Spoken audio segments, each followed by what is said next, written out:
युग चाहे कोई भी क्यों न रहा हो, लेकिन महिलाओं पर अत्याचार हमेशा से ही होते रहे हैं। इस बात को कोई नकार नहीं सकता।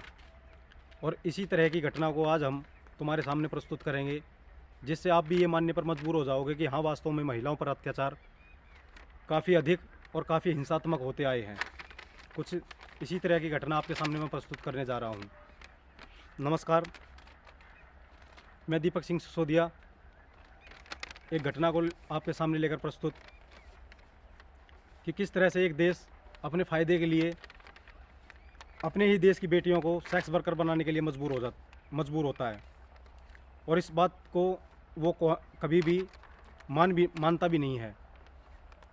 एक अन्य देश का समाचार पत्र इस बात को उजागर करता है कि किस तरह से उसने अपने फ़ायदे के लिए अपने देश की बेटियों को सेक्स वर्कर बनने के लिए मजबूर किया।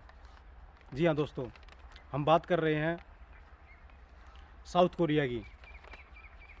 बात कुछ ऐसी है कि इन दिनों साउथ कोरिया में एक 40 साल पहले हुई घटना की खूब चर्चा है, और चर्चा भी कुछ इस तरह से है कि वहाँ की सरकार उसने कोरिया में रह रहे अमेरिकी सैनिकों के लिए हज़ारों कोरियन लड़कियों को सेक्स वर्कर बनाया और मजबूर किया। सारा काम सरकार और सेना की निगरानी में इस तरह से हुआ कि ना ही तो वहाँ की सरकार पर आज तक कोई उंगली उठा सका। आवाज़ें उठी लेकिन वो दबा दी गई। लंबे समय तक साउथ कोरिया इस घटना को नकारता रहा, मानता ही नहीं था। लेकिन कुछ दिन पहले ही कोरियाई सुप्रीम कोर्ट ने इसे सच मानते हुए ऐसी 100 से अधिक पीड़ित महिलाओं को मुआवजा देने के आदेश दिए हैं। यानी कि 1970-80 के दशक में सैनिकों के लिए सेक्स वर्कर बनाई गई महिलाओं को अब सरकार मुआवजा देगी। और कई संगठनों ने भी यह मांग की कि सरकार अपनी इस ऐतिहासिक गलती की माफ़ी मांगे। दरअसल ऐसी क्या बात थी कि वहाँ की सरकार ने अपनी ही बेटियों के साथ ऐसा जघन्य अपराध किया। बात 1950 से 53 के आसपास भारत और पाकिस्तान की तरह ही उत्तर कोरिया और दक्षिण कोरिया एक ही देश हुआ करते थे।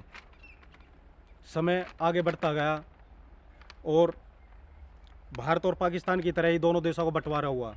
बंटवारे के बाद उत्तर कोरिया एक तरफ और दक्षिण कोरिया एक तरफ। उत्तर कोरिया के साथ चीन और सोवियत संघ जैसी शक्तियां थी, तो दक्षिण कोरिया के साथ अमेरिका, यूरोपीय शक्तियां और अन्य देश उसके साथ में थे। उन दिनों उत्तर कोरिया पर तानाशाह किम जोंग उन के दादा किम सोंग उनका शासन हुआ करता था, और किम जोंग उन से भी खतरनाक और अत्यंत ही क्रूर शासक थे। और उत्तर कोरिया हमेशा से ही पुराने टाइम से एक तानाशाह देश रहा है, और किसी भी कीमत पर किम सुंग दक्षिण कोरिया को निस्तानाबूद करना चाहते थे।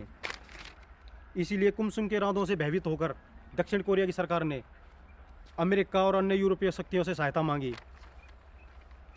और बड़ी संख्या में अमेरिका की सेना को अपने देश में पनाह दी।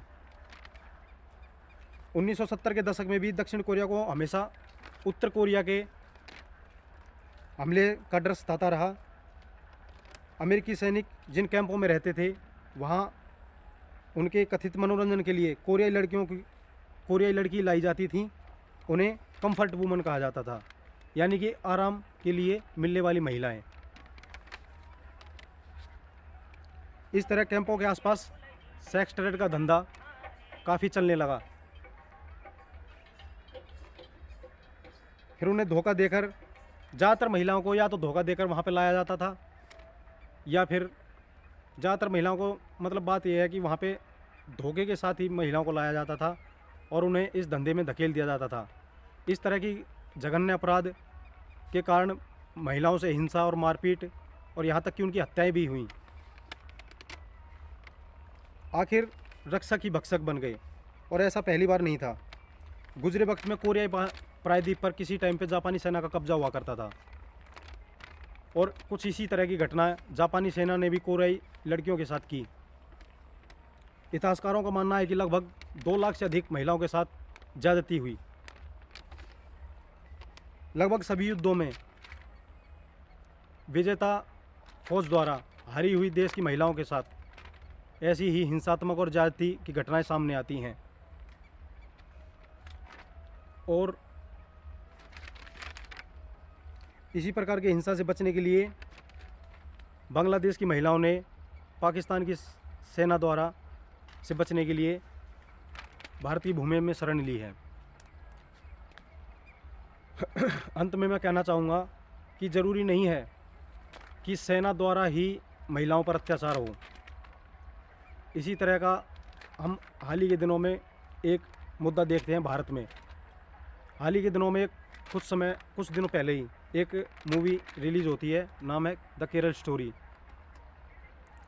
यानी कि कोरियाई, साफ तौर पर कहना चाहूँ तो कोरिया की लड़कियों पर तो अन्य देश की सेना ने अत्याचार किए और साथ दिया वहाँ की सरकार ने।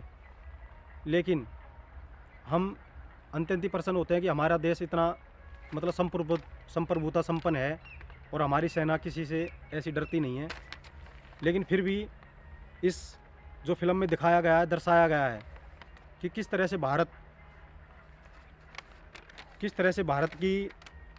का एक राज्य केरल, उसमें हिंदू और ईसाई लड़कियों को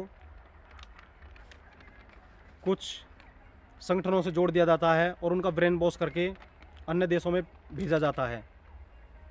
इसी तरह की घटना इस फिल्म में दर्शाई गई है। तो आखिर कौन जिम्मेवार है इन चीज़ों के लिए?